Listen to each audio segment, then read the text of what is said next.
안에 사네. 이제는 나 사는 것 아니요 주 내 안에 사네. 이제는 나 사는 것 아니요 주 내 안에 사네. 주와 함께 옛사람은 죽었네. 이제는 나 사는 것 아니요 주 내 안에 사네. 이제는 나 사는 것 아니요 주 내 안에 사네. 이제는 나 사는 것 아니요 주 내 안에 사네. 주와 함께 옛사람은 죽었네. 이제는 나 사는 것 아니요 주 내 안에 사네. 주님은 나의 목자 되시니 결코 두렵지 않네. 푸른 초장으로 인도하니 주님 찬송하네. 오 주님 나를 인도하시네. 주님은 나의 목자 되시니 결코 두렵지 않네.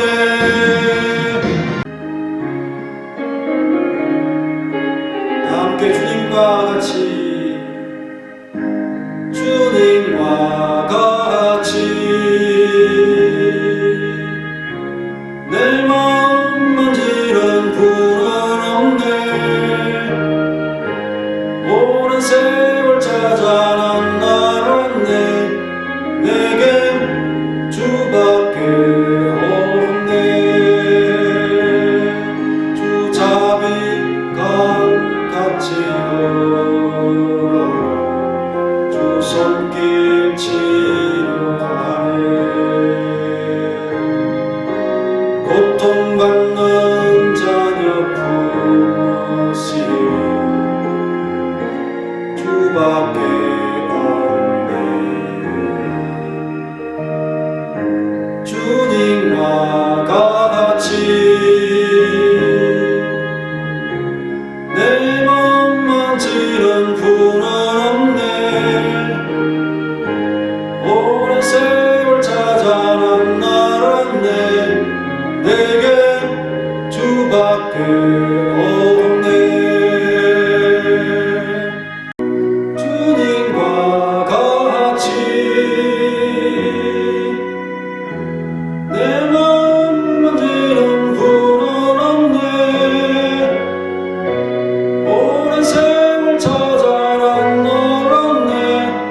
내겐 주밖에 없네.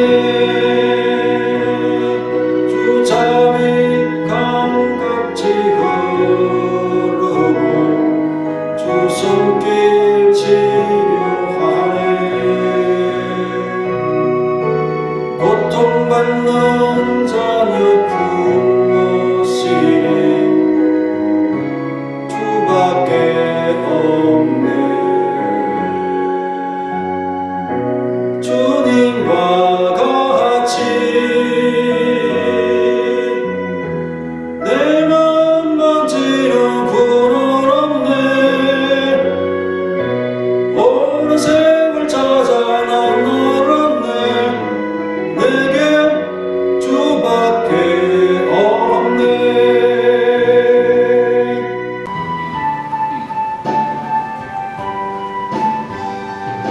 하나님 아버지 주신 제목 귀하고 중하신 말씀일세.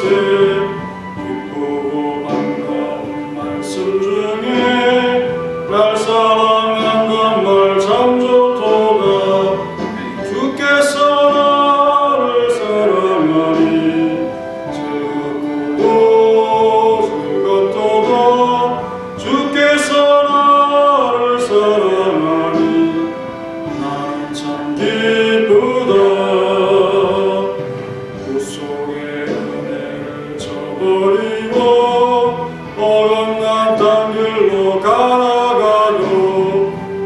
예수의 사랑만 생각하며 곧 다시 예수께 돌아오리.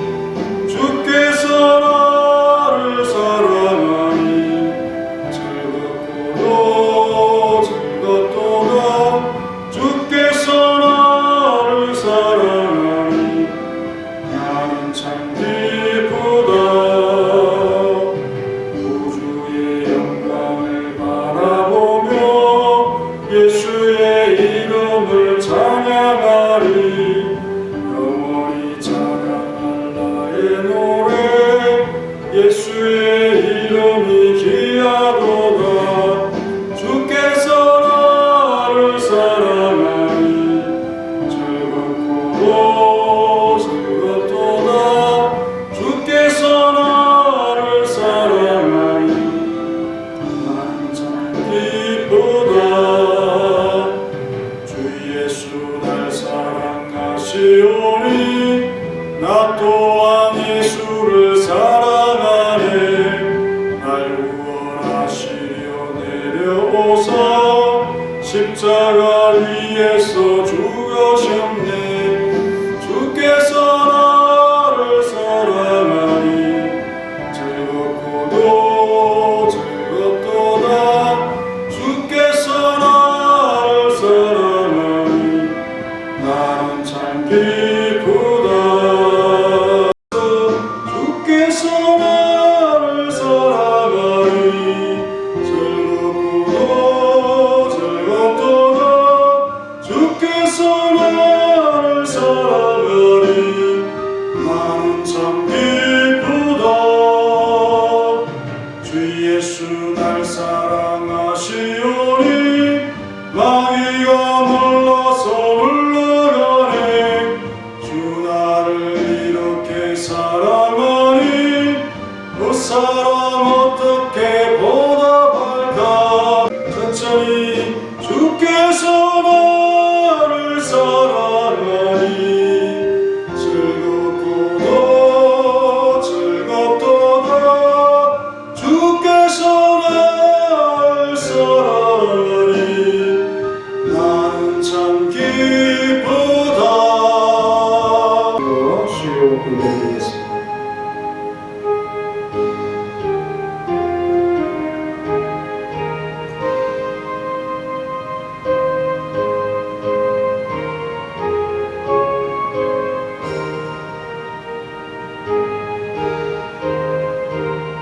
하나님 감사합니다. 오늘 밤 주의 전을 사모하는 자를 예배가 있사오니 받아주시고 하나님을 향하여 건도를 우리 귀한 성원학교의 성도들이 되게 도와주옵소서.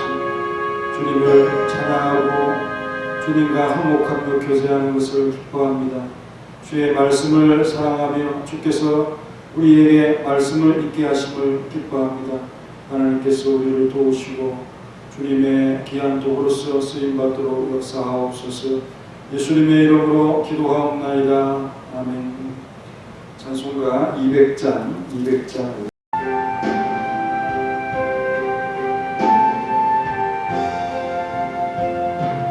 달고 오며 그 말씀 생명의 말씀은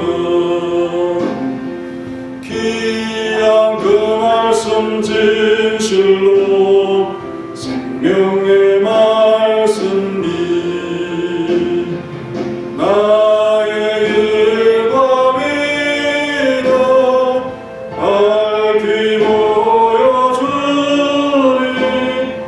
아름답고 귀한 말씀 생명샘리로다. 아름답고 귀한 말씀 생명샘리로다. 귀한 주님의 말씀은 내 노래 되도다. 모든 사람을 살리는 생명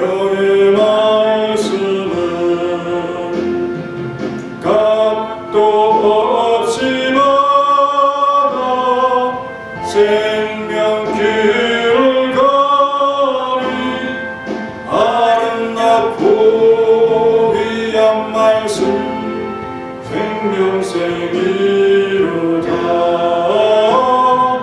아름답고 귀한 말씀 생명샘이로다.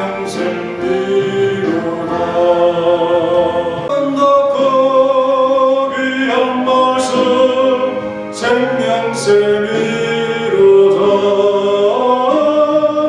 아름답고 귀한 말씀 생명샘이로다.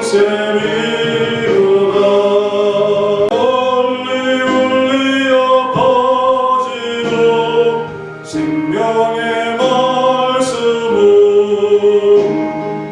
마음의 영성과 평안을 골고루 주나니.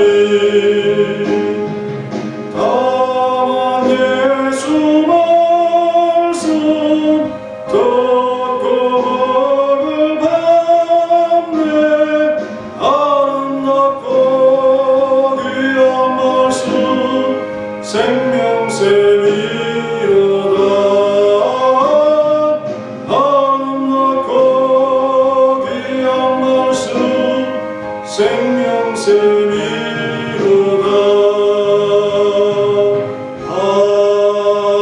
아멘. 호세아 8장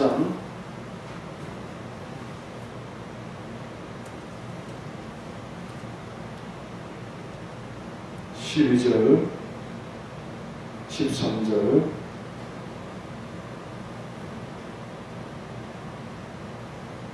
다 같이 읽겠습니다.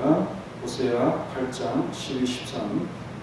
내가 그를 위하여 내 율법을 망가지로 기록하였으나 그들은 이상한 것으로 여기도다. 그들이 내게 고기를 제물로 드리고 먹을지라도 여호와는 그것을 기뻐하지 아니하고 이제 그들의 죄악을 기억하여 그 죄를 벌하리니 그들은 애굽으로 다시 가리라. 아멘. 8장 전체는 내 언약과 내 율법이라는 제목을 정할 수 있고요. 오늘은 12절 13절을 중심으로 망가지로 기록한 내 율법이라는 제목으로 말씀을 드리고자 합니다. 내가 그를 위하여 내 율법을 망가지로 기록하였으나 라고 했습니다. 하나님의 탄식의 표현입니다. 어찌 하찮은 자가 늘 항상 그 하나님을 향해서 슬픈 기분을 느끼게 하는지, 어찌나 인생이 대단한지. 하나님은 친절하고 가전 안전장치를 마련하시기 위해 애를 쓰는데 인생은 다른 길로 향하는 상황에 대한 말씀이 아니겠습니까? 그래서 선지자는 하나님의 말씀으로 승부하기를 하나님의 율법이 그들에게 주어졌으나 그들이 거기서 떠나갔다라고 말하고 있는 것입니다. 이것을 하나님의 말씀으로 음성으로 전달하면 너희에게 나의 율법을 주었는데 너는 왜 내 율법을 찾지 않고 내 육체적 판단에 따라 구하느냐? 왜 너희들은 내 율법의 기중성이나 무게감을 느끼지 못하고 아무것도 압박감이 없는 것처럼 그렇게 자유롭게 방종스러운 태도로서 방황을 하고 내 언약 백성으로 내 율법을 따르는 것이 당연한 것이 아니하느냐라고 지금 하나님의 음성이 들리고 있는 것입니다. 또 이런 질책과 함께 내가 준 내 율법과 어떻게 어긋나고 있는가에 대해서 하나님께서 지금 말씀을 선지자를 통해서 해주고 있습니다. 내 율법은 내 언약의 구체적인 설계요 또 그런 내용들에 해당하죠. 여기에는 하나님과 사람과의 관계를 그리고 있는 예배의 방식이 주를 이루고 있습니다. 그래서 그들은 온갖 종류의 예배를 그것과 달리 고안을 하고, 그런데 나중에 보니 하나님이 명령하신 것과는 너무도 다르게 그렇게 흘러가고 있는 것을 보게 되어졌던 것이죠. 그들에게 한 가지 사실만을 똑똑히 알려준다면 어떤 말씀이 필요하겠습니까? 하나님께 순종하는 것은 희생제사보다도 더 중요하다는 것이죠. 우상 숭배자들과는 긴 말이 필요 없습니다. 그들은 일부러 눈을 감고 고의적으로 빗나간 길을 걷고 있으며 그들은 얼굴도 두꺼워서 수치도 모르고 하나님께 고개를 숙이거나 복종하고자 하지 않는 그런 자들이기 때문입니다. 그럼에도 하나님께서 그들에게 있어서 말씀을 전달하는 것은 그들의 혹이라도 있을 핑계와 변명이 어떤 것도 자리 잡지 못하도록 하기 위해서 분명히 하려고 하는 그런 공의로운 심판주의의 어떤 이 책임을 감당하고 있는 그런 모습이 아니겠습니까? 하나님을 대리하는 호세아 선지자가 지금 선포하기를 그 당시 만연되어 있던 모든 우상 숭배자는 하나님께 이미 정죄를 받았다라는 말씀을 지금 이 말씀을 통해서 하고 있는 것입니다.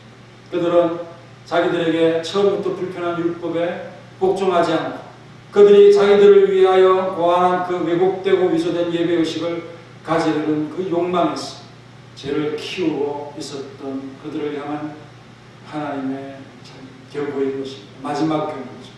그러한 악한 본성에 그들이 대하여서 그들의 책망받을 때마다 꺼내고 있는 어떤 이 자신들을 속이거나 온갖 위장을 하는 모든 국리들을 열지 못하고 손잡이를 다 잘라고 있는 그런 조치라고 하는 사실입니다.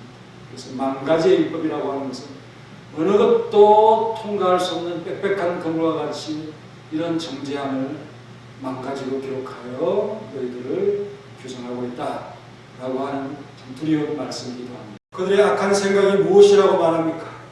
그들은 율법이 자기들에게 속하지 않은 것처럼 생각하였다고 말씀하고 있습니다. 내가 그를 위하여 기록하였으나 라고 합니다.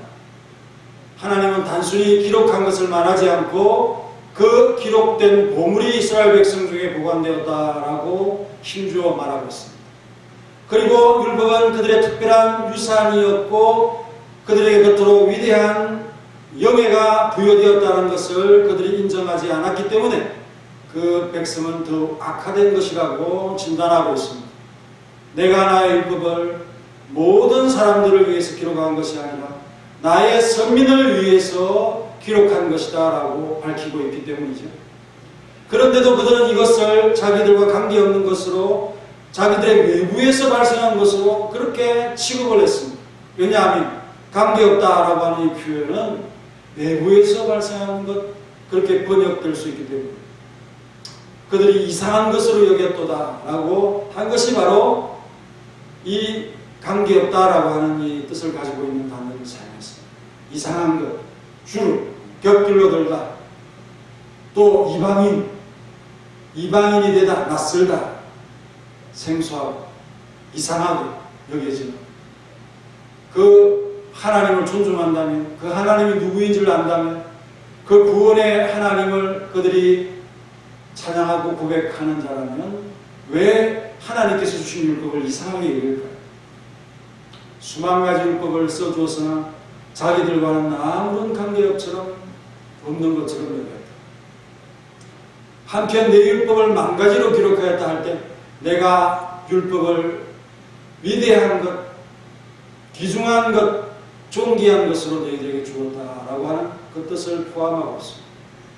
내가 나의 율법을 기록하게 하였다라고 할 때 그 법을 만드신 입법자, 그분은 의심할 여지 없이 존귀한 분이었습니다. 모두가 그에게 최대의 존경심을 품고 굴복하며 그의 뜻에 따라서 자기의 생활을 형성해야 되는 것입니다. 그게 당연한 것이죠. 민주국가에 살고 있는 우리, 헌법을 우리가 보면서 얼마나 그 권위를 익히 알고 있습니다. 저 헌법이 없으면 이 민주국가라는 것이 흔들리고 저렇게 이 법을 만들기 위해서 누군가는 참 심사숙고했겠구나. 그렇게 하면서 그 헌법을 만든 자가 누군지는 몰라도 여러 다수의 사람이 만들지 않았겠습니까? 그러나 형성되어 있는 그런 헌법이 있을 때 나라의 법에 대해서가 그 권위를 인정하죠. 그럼에도 그 율법의 위험과 타결성을 모호하게 만드는 인간의 악함에 대해서 지적하고 있습니다. 이 심정을 하나님의 음성으로 전달하면 하지만 그들이 나의 율법을 아무리 심하게 멸시한다 할지라도 나는 온 세상이 경탄할 만한 지혜를 그 율법의 그릇 속에 담아두었다.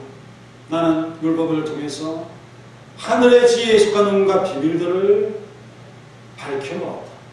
너희들 율법의 가르침 밑에서 양육되었고 너희들의 유아 시절부터 나는 너희들을 불러 모아서 너희들을 기르고 양육했니 어찌 율법을 너희들과 관계없는 것처럼 생각하며 살아갈까?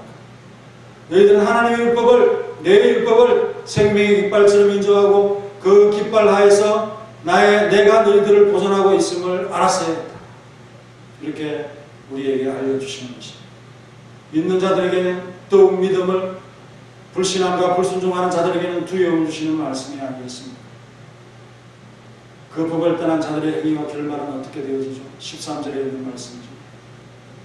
그들이 내게 고기를 제물로 드리고 먹을지라도 여호와는 그것을 기뻐하지 아니하고라고 했습니다. 이스라엘이 경건한 마음이 없이 쓸데없는 희생 제물을 하나님 앞에 드리는 것처럼 말씀하고 있습니다. 그리고 번제물 대신 고기라는 이 표현을 쓰고 있는데 그들은 자기들을 배불리는 데 관심이 있었다는 그런 뜻을 알려주기 위한 의도적인 표현이라고 생각이 듭니다. 하나님의 예배를 위해서는 생각하지 않았다는 거죠. 희생제물이라고 하는 이 하버라는 이 표현은 타거나 구운 희생제물을 뜻하는 단어. 고기는 사람이 먹을 수 있는 거죠. 그렇게 대조해서 주께서 자신에게 바치라 번제물보다 오히려 고기에 관심이 있던 그들의 악한 마음 상태를 빗대어서 말하고 있는 것으로 보입니다. 이스라엘 백성들은 오직 자기를 위해서 진수성찬으로 잘 먹기를 바랬던 거죠. 그런 자들을 향해서 배가 바로 그들의 신이다라고 그 배를 배불리는 데에 온갖 정성을 다 쏟고 마치 그 배를 신으로 섬기는 것처럼 살아가고 있는 자. 그래서 그들이 내게 고기를 제물로 드리고 먹을지라도 라고 했어요. 먹는 것은 인간의 기본적인 본능 아닙니까? 자신들을 포식시키는 그런 데에만 정신을 팔아요. 하나님의 이름은 내용 없는 구실로 하나님의 백성이라 하니 어쩔 수 없이 하나님의 이름을 내걸고 예배를 하고 있는데 사실상 자신들을 배불리게 하는 것에만 고심하고 있는 모습이다 하는 그런 뜻이죠. 이어지는 말씀 가운데 여호와는 그것을 기뻐하지 아니하고라고 했습니다. 주께서는 그것을 가압하지 않으십니다. 하나님과 사람들에게 속이려고 하는 것은 아무 소용이 없는 거죠. 그것은 부실에 불구하고 자신들을 위한 것입니다. 하나님의 기쁨과는 아무 상관도 없는 것이기 때문에 하나님은 결코 그런 것을 받으면서 인생들에게 경멸을 당하는 그런 분이 아니시잖아요. 경고의 여김을 받지 않는다고 말씀하지 않습니까? 그것은 인생들의 흥후한 행위일 뿐입니다. 그리고 그들에 대해서 이제 선고를 하는데 이제 그들의 죄악을 기억하여 그 죄를 벌하리라고 말씀하고 있습니다. 여기에서는 미래적인 표현으로서 행보를 말하고 있습니다. 이것이 인생에 얼마나 교만을 불러일으키고 자만을 불러일으키고 태만을 불러일으키고 하나님께서 즉각적으로 분노를 바라지 않는다고 해서 얼마나 인생이 그것을 악용하고 하나님의 그 진심과 기다림에 대해서 모욕합니다. 습관적으로 그렇게 행동을 하죠. 비록 잠시 동안 묵인하여 주실 것이지만 그 형벌이 결코 피할 수 없다는 이 사실을 밝히 말씀하고 있는 표현입니다. 왜 그렇습니까? 하나님께서 그들의 죄악을 기억하신다. 사람은 좀 시간이 지나면 그것이 희미해지고 기억이 아예 사라지는 그런 현상을 일으키지만 하나님은 기억하시려면 기억 못하실 것이 없습니다. 죄악을 기억하신다는 말씀은 사람에게 두려움을 주는 경우가 없죠. 나의 어떤 비밀과 죄를 알고 있다. 그 사람처럼 위협적인 사람이 어디 있어요? 그 사람이 나에게 너무너무 모호적이고 또 충성스러운 사람이고 그러면 모를까? 내 비밀과 죄를 알고 있는 사람이 나의 적수고 또 내 상대고 내 원수고 이러면 정말 그 존재는 위험한 그런 존재가 되었습니다. 사람들에게는 잊혀졌을지라도 하나님은 기억하십니다. 그것도 죄를 기억한다는 얼마나 무서운 말입니까? 그런데 이 말씀과 너무 대조되지 않습니까? 이사야 43장 25절로 나는 나를 위하여 너희 허물을 도말하는 자니 내 죄를 기억하지 아니할 의인을 향해서 돌아오는 이스라엘 백성을 향해서 하시는 말씀. 바로 예수 그리스도의 대속을 입은 그러한 자들을 향해서 이 죄를 기억하지 않는다고 말씀하고 있습니다.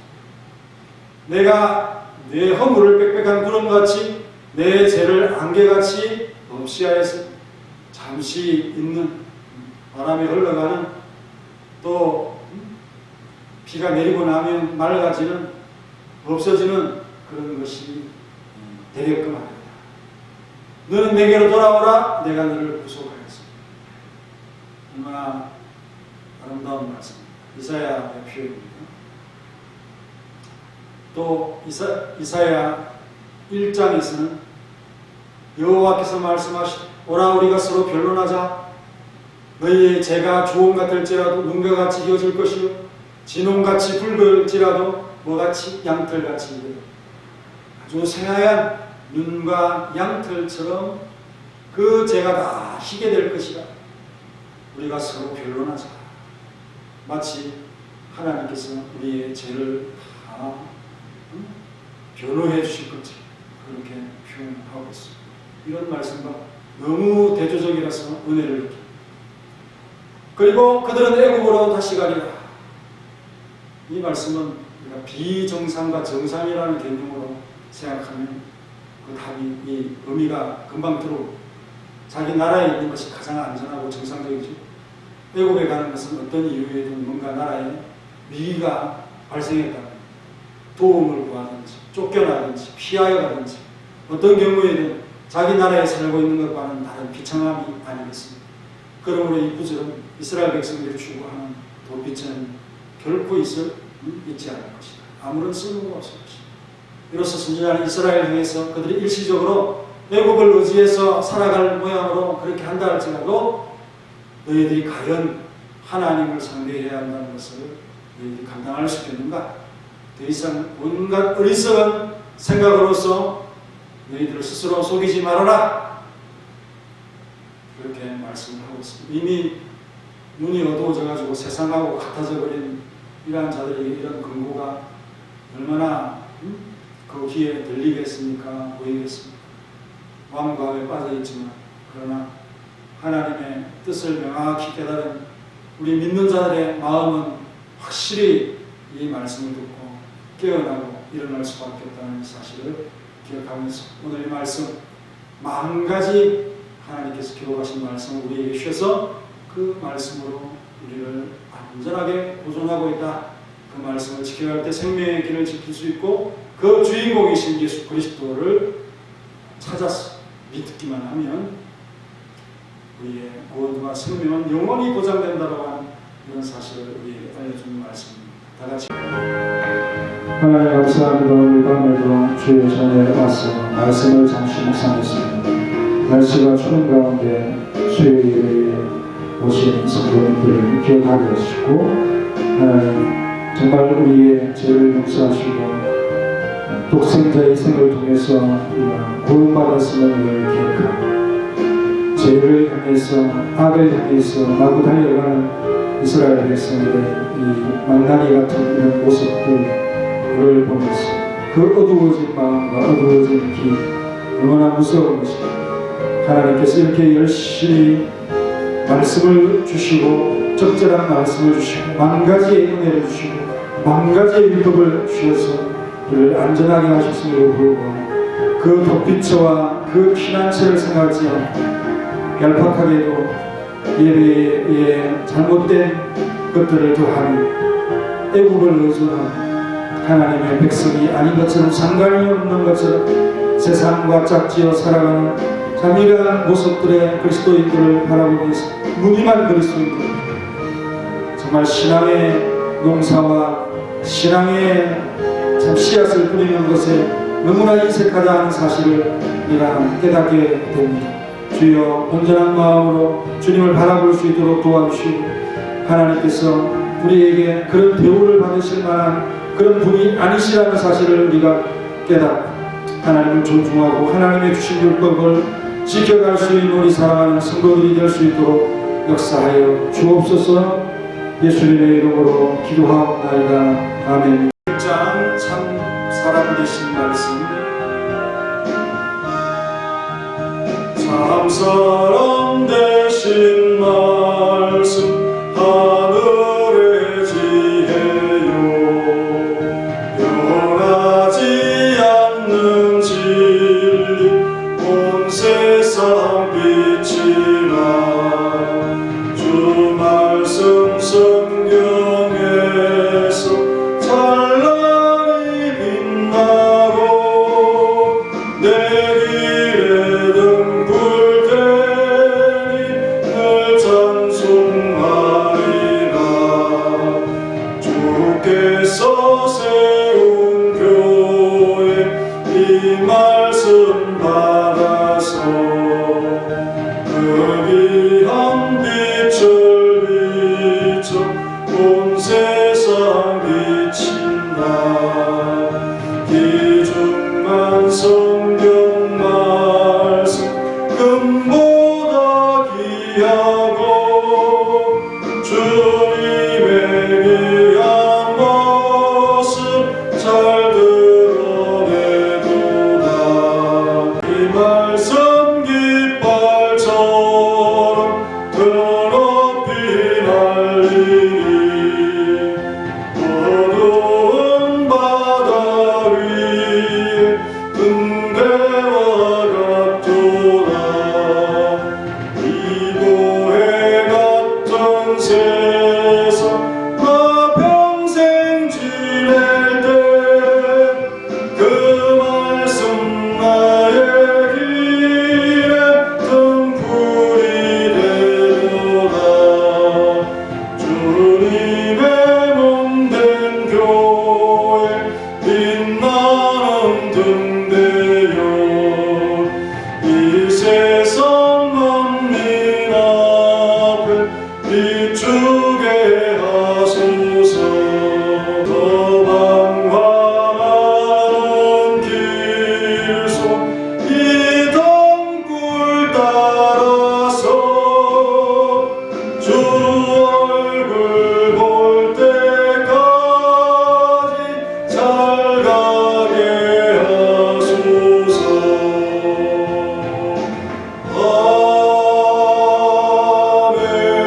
아멘. 코로나 20% 이제 출석할 수 있습니다. 50명 정도 우리 교회는 인원이 되는데요. 그러니까 아무 상관이 없죠. 다 전체 인원이 나와도 상관이 없고요. 우리 정부를 잘 못 믿어서 지금은 좀 상당히 불신하는데 어쨌든 이 대면 예배에는 위험하지 않다는 게 통계로 나와 있습니다. 소모임이나 이 식사나 이런 거 하다가 걸리는 경우가 있지만 대면 예배는 아무 위험이 없다. 지금까지 걸린 예가 없다. 이렇게 나와 있습니다. 그럼에도 불구하고 교회를 지금까지 예배 못 드리게 이렇게 했던 거 있죠. 우리 정부가 그런 면에 있어서 교회와 별로 친하지 않는 것을 정책적으로 보였습니다. 그렇지만 우리는 그런 구설수에 오르지 않기 위해서 늘 조심했고 교회의 이미지 타격을 받지 않도록 전도의 영향을 받지 않도록 주의하며 조심해서 이렇게 1년 이상을 이렇게 버텨왔습니다. 많은 교회들이 여러 가지 어려움을 당한다고 하는데 우리 교회는 든든히 이렇게 서가고 있습니다. 그래서 우리 권사님, 우리 사모님 열심히 기도해 주시고 교회가 더 부흥할 수 있도록 그렇게 기도해 주시면 감사하겠고 수요일 예배 오셔서 너무 감사하고요. 그리고 금요일 예배는 또 못 오시면 온라인 예배 이렇게 영상 올리도록 하겠습니다. 뭐 새벽은 2번 올리겠습니다. 기억해 주시고요. 안녕히 돌아가시기 바랍니다. 자, 마지막 마지막 찬송 488장 488장. 세상에 있던 모든 것 떨어질 걸 알면 구주의 언약 미사와 내 소망도 그리라. 주 나의 반석이시니 그 위에 내가 서리라. 그 위에 내가 서리라. 천천히 주 나의 반석이시니 그 위에 내가 서리라. 그 위에 내가 서리라.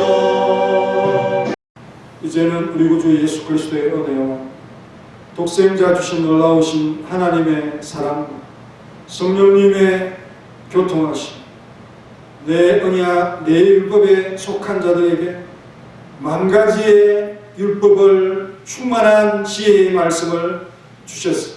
그것대로 행하면 그 속에서 주인공이신 예수님을 발견하고 믿으면 구원을 받고 생명에 이르게 하는 이 도에 대하여, 또 이 도를 전파하는 기관인 교회의 무리와 함께 섬기기를 원하는 우리 사랑하는 모든 성도들 머리 위에, 가정 위에, 기업 위에 이제로부터 영원히 함께 있을지어다.